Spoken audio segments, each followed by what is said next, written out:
Assalamualaikum warahmatullahi wabarakatuh. Selamat datang di podcast Cerita Minang.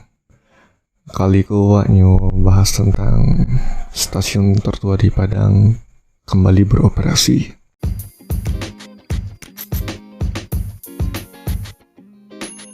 Halo Dunsana, kalau Dunsana alun tahu tentang Anchor, jadi nyo tuh tampil paling gampang untuk buat podcast. Nah, Anchor tuh perai, sudah tuh inyo ada alat itu yang bisa merekam cuma edit podcast langsung dari HP ataupun komputer sana. Beko, Anchor akan mendistribusikan podcast Dunsana ke Spotify. Dan yang terakhir, Dunsana bisa juga hasilan pitih dari podcast tanpa pandangan minimum.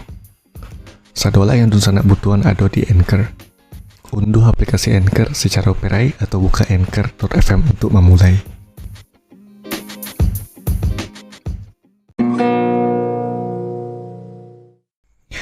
Jadi Dunsana hari Rabu 10 Februari 2021 menjadi sejarah baru di Kota Padang, Sumatera Barat, yaitu kembalinya beroperasi stasiun tertua yang berada di Ranah Minang setelah mati suri selama hampir tahun sejak 1977, yaitu adalah stasiun Pulau Aie gitu. Jadi dari Kepala Humas PT Kereta Api Indonesia, Livre 2 Sumbar, Bapak Ujang Urusan Permana, mengatakan hari itu stasiun Pulau Aie beroperasi kembali. Kereta Minangkabau Express yang semula melayani rute Bandara Internasional Minangkabau ke Padang diperpanjang jadi BIM Pulau Aie. Menurut beliau, pengaktifan kembali stasiun IKO tentunya punya nilai strategis karena akan memberikan kemudahan bagi wisatawan yang mendarat di Bandara Internasional Minangkabau untuk mengakses beberapa titik wisata unggulan di Kota Padang. Misalnya, Kota Tua dan Marina di Pelabuhan Muaro, serta Pantai Padang yang jaraknya sangat dekat ke stasiun. Lalu beberapa hotel berbintang tidak berada jauh dari lokasi stasiun tersebut, sehingga memudahkan wisatawan yang akan menuju Bandara Internasional Minangkabau.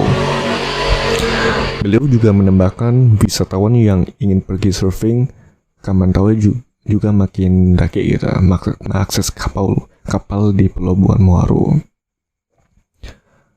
Dan kata beliau, rencananya akan ada 6 keberangkatan kereta Minangkabau Express setiap hari melalui stasiun Pulau Aie menuju Bandara Internasional Minangkabau yang bisa dimanfaatkan oleh masyarakat. Tarif yang ditetapkan Rp10.000 jika tujuan akhirnya adalah Bandara Internasional Minangkabau. Sementara jika tujuan akhirnya stasiun sebelum BIM atau Bandara Internasional Minangkabau, maka tarifnya hanya Rp5.000.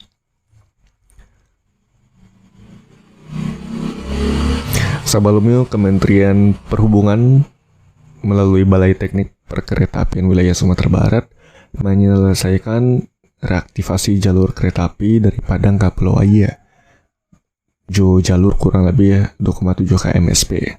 Lingkup kegiatan reaktivasi itu antara lain adalah penggantian rel 33 rel 50 dan sterilisasi jalur kereta api di kilometer 0+000 sampai dengan 2+950 km termasuk spur 1 di emplacement stasiun Padang.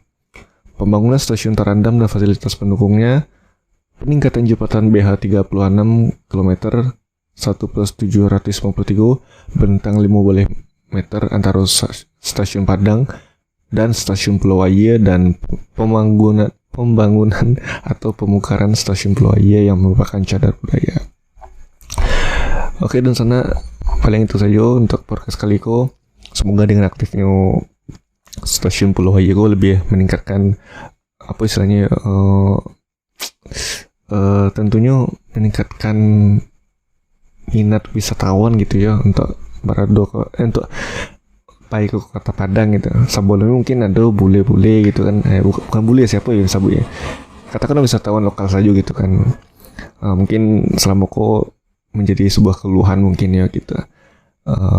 Kereta api di Padang kan rutenya kan pendek-pendek gitu, bisa disebut itu ya. Alun sepanjang-panjang yang ada di Pulau Jawa gitu, dari ujung ke ujung tuh ada gitu kan.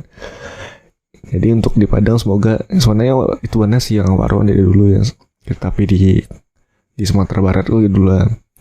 Kalau tapi kan setiap kota itu bisa dilalui oleh kereta api gitu. Sebenarnya lah ada rel mungkin masalahnya mungkin antara salah satunya izin mungkin ya, izin dan pembangunan rel itu gitu ya.